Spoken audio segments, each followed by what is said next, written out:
Hello students. In the previous video we were discussing about the digestive system, particularly with respect to the salivary glands, okay, that is the parotid glands, submandibular and sublingual glands, and how the salivary amylase breaks down starch to maltose, and the action of swallowing with the help of peristaltic action of the esophagus. In today's lecture, we will be covering certain aspects regarding the esophagus, stomach, and small intestine. Just to recapitulate, in the previous lecture, there were some new terms that were introduced with respect to the oropharyngeal cavity. As you can see here, this part is the nasal cavity, okay, and this inside the mouth is known as the buccal cavity. It is known as the buccal cavity. So nasal cavity and buccal cavity, both of these come together in this region, okay. This particular region that is here in the behind of the buccal cavity and the nasal cavity is known as the pharynx, okay. Pharynx, far, okay. You can remember in that way, though technically it is not in that way, but you can remember pharynx, it goes very far, okay. Larynx is the voice box, okay. Larynx is the voice box. Pharynx goes very far, okay, all the way through the esophagus until the food is ejected out. The section here where both of these are separating, that is the larynx and the esophagus, which is the food pipe, okay. Esophagus is the food pipe, whereas larynx is the voice box. That is by the glottis, okay. Glottis is doing the separation here, and more specifically there is the epiglottis, okay. Epi means above, so above this glottis. So you can see here this structure is the epiglottis, okay. So the epiglottis will take care that this region is closed when the food is passing through into the esophagus, okay. Now let us move on to the part that is the esophagus, because now the food is chewed, made into a bolus, and is now entered into the esophagus.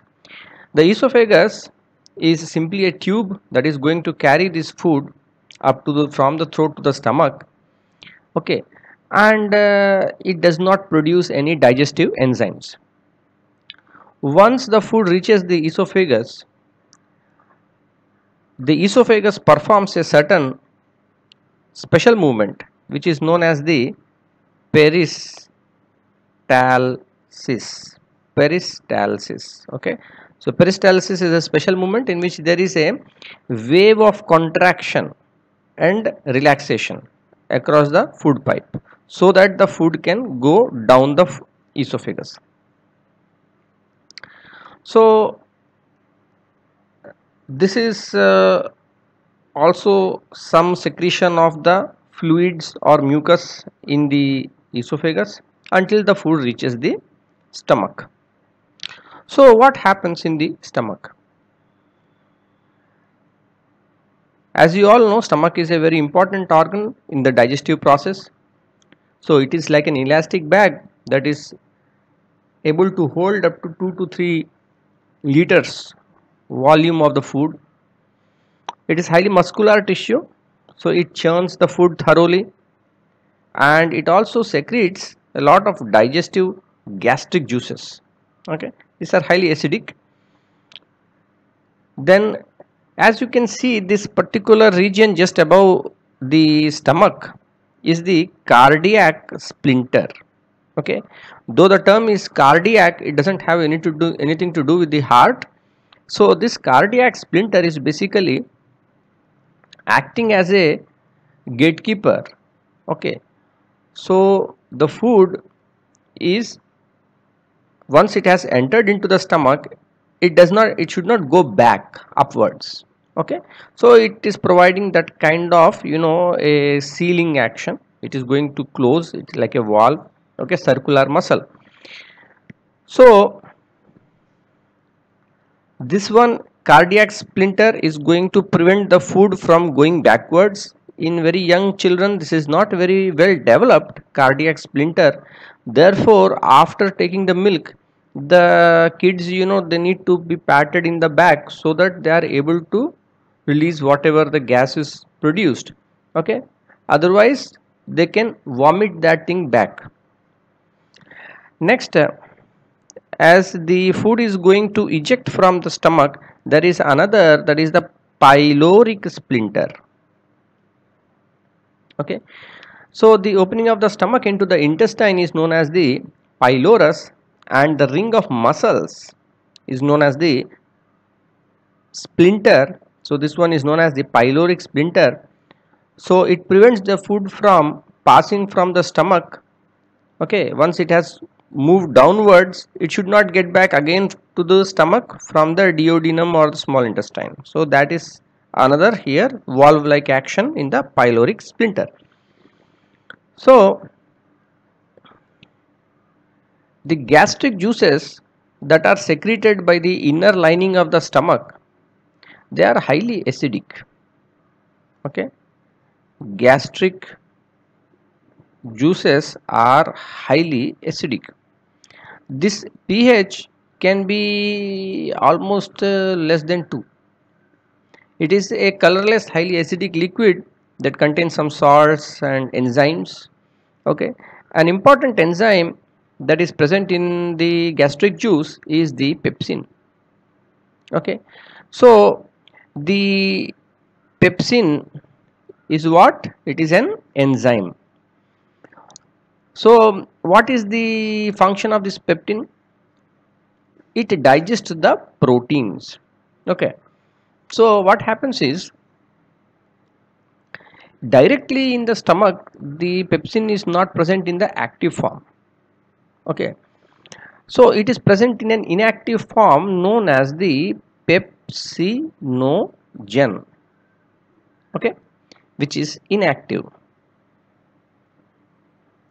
By the action of HCl, that is the hydrochloric acid that is secreted by the inner lining of the stomach, it gets activated into pepsin. Okay, this is the active form of the enzyme. Now what this pepsin does, the pepsin itself converts the proteins into peptides or amino acids. Okay, so proteins, when we take the milk or any other protein containing food, that protein needs to be digested into simple forms, into smaller forms. Okay, that is what is digestion, right? We need to break down the complex food material into simpler forms that can be absorbed by the cells. So the proteins are broken down by the action of the enzyme pepsin to form peptides and small amino acids. Okay, so these can be absorbed by the body. There is another enzyme which is known as the renin. The renin also is produced initially as an inactive form, prorenin. Okay, that is the inactive form. Okay, and by the action of the acid, it is converted into renin, that is the active form. Okay, now for example, there is the milk protein that is called casein. Okay, casein, casein. It is nothing but the milk protein. Similarly, for example, we take the egg. The egg white is actually albumin. Okay, that is another protein that is called albumin. So this casein or albumin, these are the soluble, water soluble kind of proteins, and these proteins, when they are acted on by this enzyme renin, this casein will be converted into paracasein. Okay, what is paracasein? It is nothing but the digested form of casein, so it is a peptide. Okay, you know that the action of the enzymes are very specific, right? So when the renin will act on this protein casein, it is not simply going to randomly cut this protein. Okay, it is going to cut this protein at a very specific position, and therefore it will form paracasein, which is a peptide, and this peptide happens to be insoluble in water.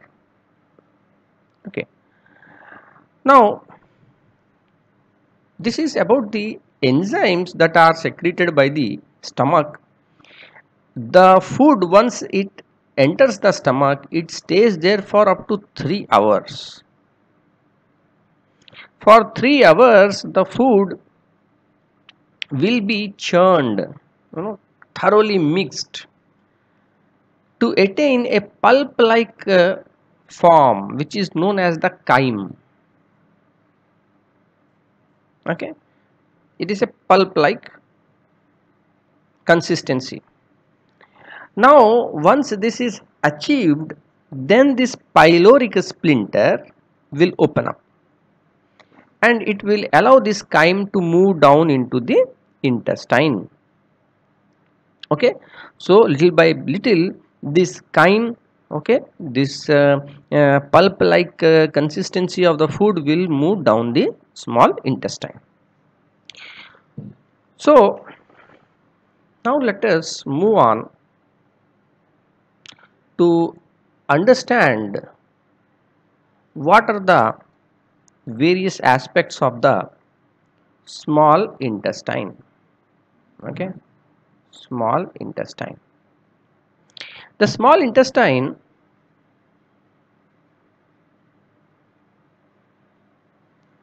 it is about 7 meters long. The average height of a human being is roughly how many feet? Maximum 6 feet, 7 feet. Okay, now here the small intestine is itself 7 meters long, around 2.5 centimeters wide. That is, it is highly folded. Okay, inside the intestines are highly coiled and folded in the abdominal cavity. Now because they are highly folded, what is the advantage? When you are having, say, a certain tube, okay, say this thickness, another is say this thickness, okay, same length, for example, same length but different diameter of the tube, which is going to have more surface area? This will have more surface area, or this will have more surface area? Definitely this will have more surface area. But if the same pipe, this pipe, it was arranged something like this, highly coiled, okay, for the same thickness, okay, then you will see that in fact the surface area has increased a lot. Okay, further, individual section if you take like this, and if inside that also there is like this, like this, like this, like this, very fine up and down like this, that is going to further increase the surface area. Now what is the advantage of having such a large surface area? The more the surface area that is present in the small intestine, the more the area is available for the absorption of the nutrients. Okay, So this small intestine already it is very coiled. Okay. Moreover, when we take the section of this one, okay, individually, these projections, finger like projections that we are seeing here, these are known as villi. Okay, finger like projections. Now these finger like projections, we will be looking at the structure as well, but let us first look at the what are the different stages or sections of the small intestine. The initial section from where the food is going to enter from the stomach into the small intestine is known as the duodenum.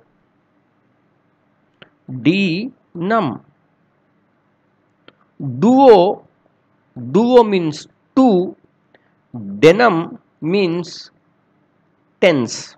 Okay, so it is translating literally into 2 plus 10, that is 12 fingers.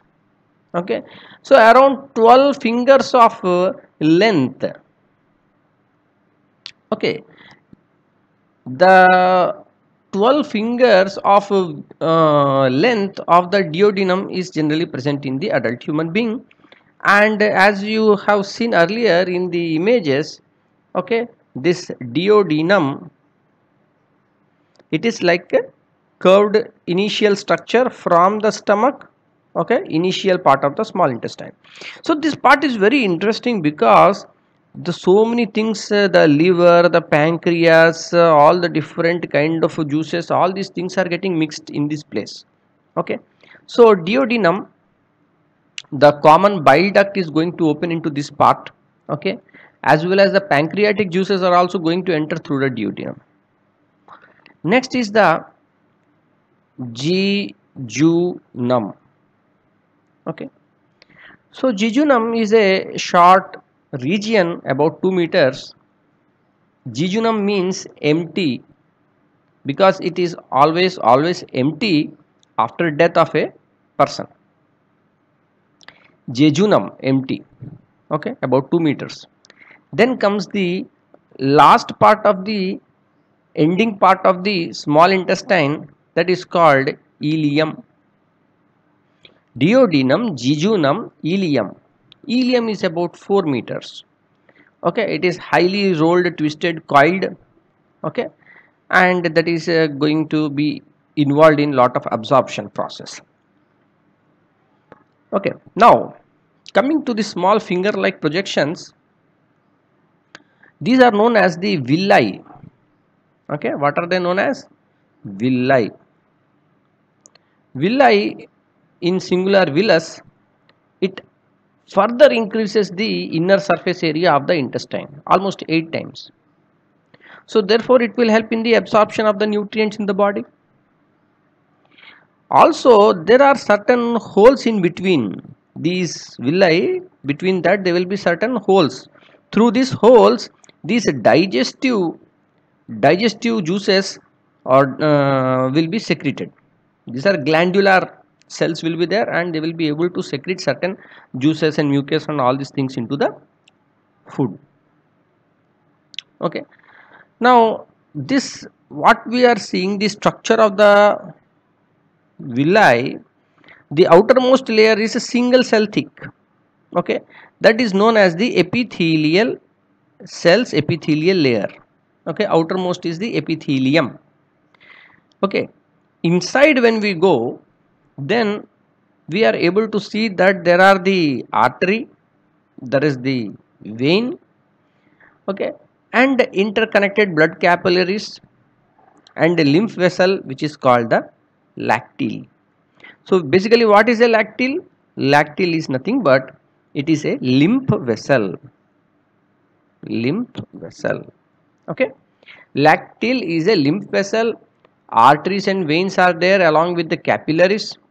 Okay, and the outermost layer is the epithelial cells. Now what is the main function of this small intestine? All of you are able to guess that it serves in the digestion as well as the absorption. It receives the two types of the digestive juices. One is the bile juice, okay, and the other is the pancreatic juice. Both of these are released into the duodenum.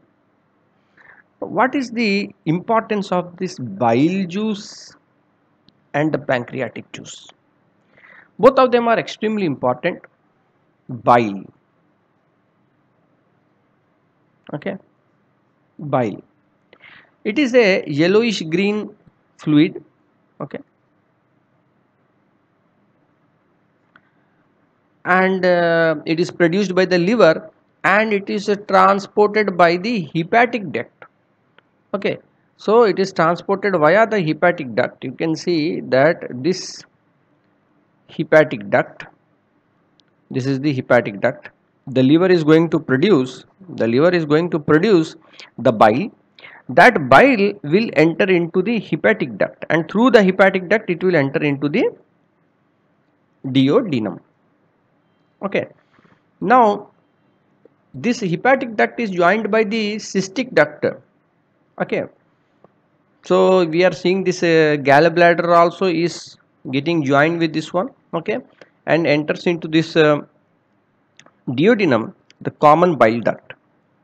Okay, and the color of the bile is due to the pigments. What pigments?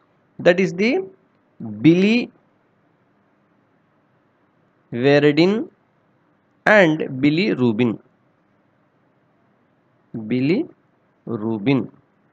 Okay, so both of these are produced how? By the breakdown of RBC. When the RBC will be broken down, okay, from that whatever the pigments, hemoglobin all is coming, right? From that only this yellowish green kind of pigments, that is the biliverdin and bilirubin, will be produced. The bile also contains a lot of sodium bicarbonate that neutralizes the acid content that is there in the stomach. Okay, there is a lot of acid content. So as it is entering into the small intestine, that acid need to be neutralized. So that neutralization is also done by the bile. How? Because of the sodium bicarbonate that is present in the bile. Okay, now the pH, now it has become alkaline. Okay, the pH has become alkaline. Now because of that, the pancreatic and the intestinal juices, okay, enzymes, they can act. Okay, because you know that in the stomach it is the acidic pH, in the intestine it is going to be alkaline pH. The enzymes that are going to act in the stomach, that is the pepsin, renin, these are optimum pH for the action of those enzymes will be acidic. But in the intestine, the optimum pH will be alkaline pH for their activity. Okay, further these bile salts, that is the biliverdin and bilirubin, okay, these salts, they are able to emulsify the fats. Okay, so what do you mean by the emulsification of fat? You know that the fat is not soluble in water, right? Emulsify the fats. So fats are not soluble in water, but we want to absorb these fats, okay, as nutrients into the cells. Then there should be some way by which you should be able to dissolve these fats. So how you will dissolve it? That is by the process of emulsification. That is very much similar to when we are using the detergents, okay, washing powder and all to wash our clothes, or we are washing the utensils with the soap. So what it is going to do, whatever the greasy material that is there on the plates, that is dissolved by the action of the soap, okay, by the soap or the detergent. So this we say is the emulsification of the fat. So overall the role of the bile is the acidic chyme. Okay, what is the chyme? Chyme is what we are getting from the stomach. That acidic chyme will be converted into basic chyme or alkaline chyme. Okay, by the action of bile, which is sodium bicarbonate, is going to do this thing. Similarly, this is one action for the bile. The second action is conversion of the fat into an emulsified fat. Okay, so these are the two very important activities that are taking place by the action of the bile. The another important and very essential part and important part here is that of the pancreatic juice.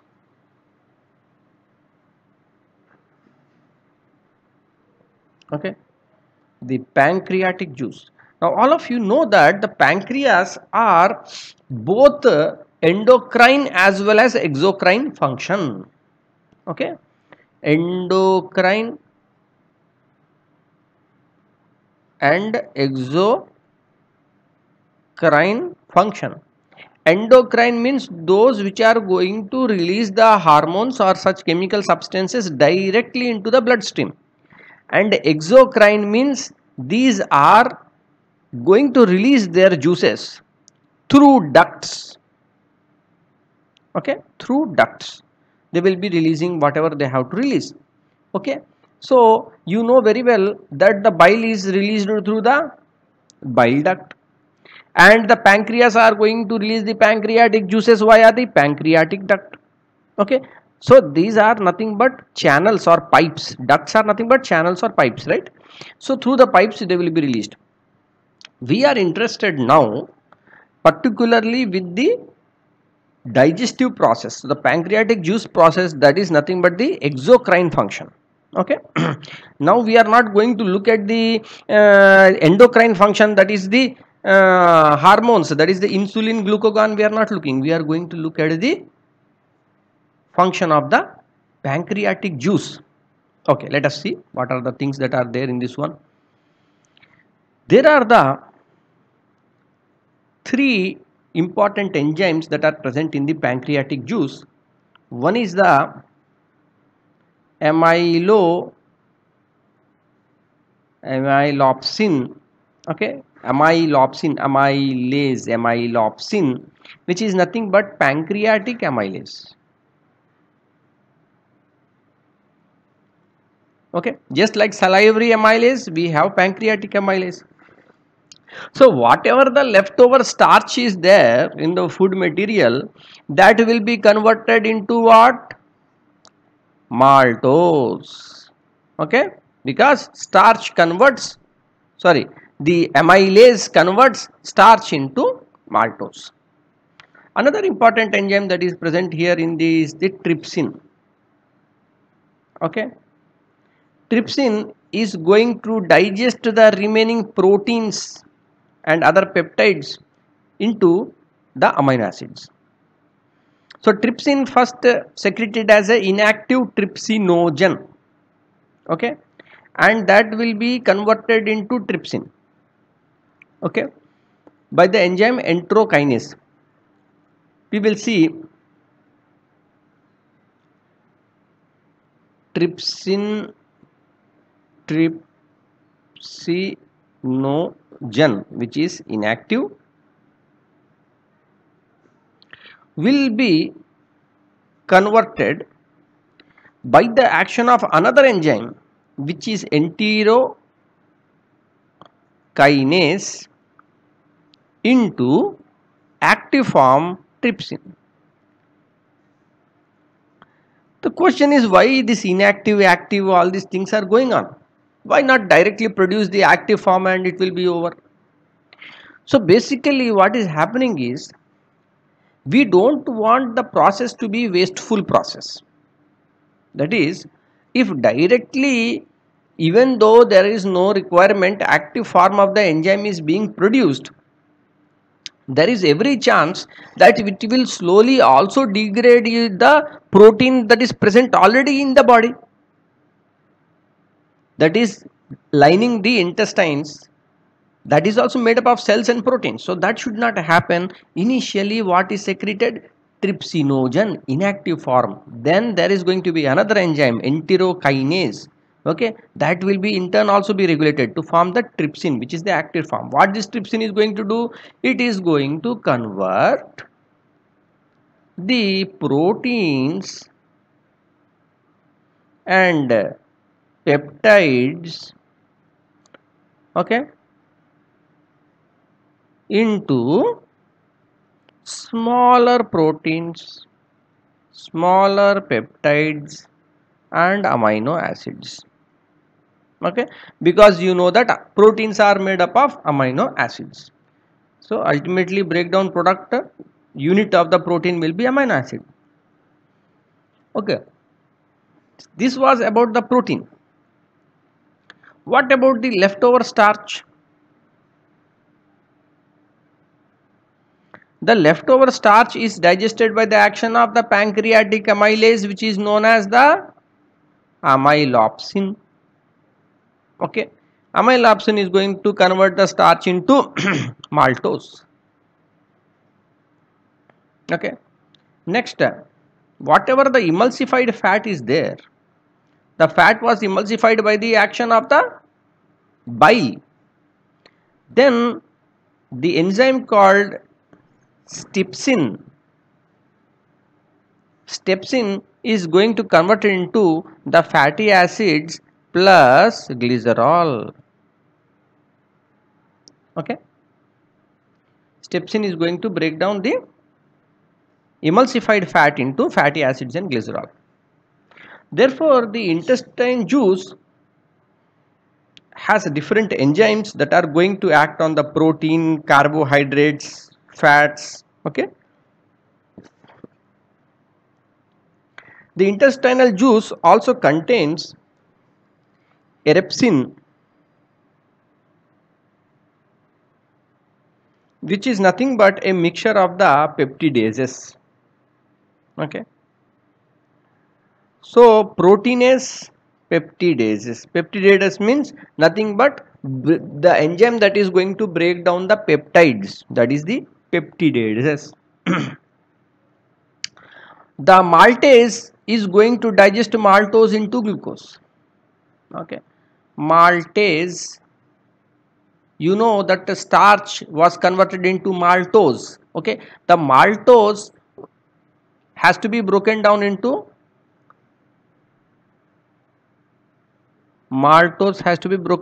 glucose, because maltose is nothing but glucose with glucose. Okay, disaccharide, glucose plus glucose. So that need to be broken down. Which is going to do that one? Maltase is going to break down maltose. Lactase is going to break down the sugar lactose, which is a disaccharide, glucose plus galactose. Okay, into glucose plus galactose. Similarly, sucrase is going to break down sucrose into glucose plus fructose, because sucrose is made up of glucose plus fructose. And also some lipases to break down the fats. Okay, into fatty acids plus glycerol. Okay, so these are some of the activities that are also performed by the pancreatic juices. Once these simple products are formed, like glucose, these are all simple sugars, right? Glucose, galactose, fructose, fatty acids, glycerol, amino acids, these are all the simple forms that can be absorbed by the cells.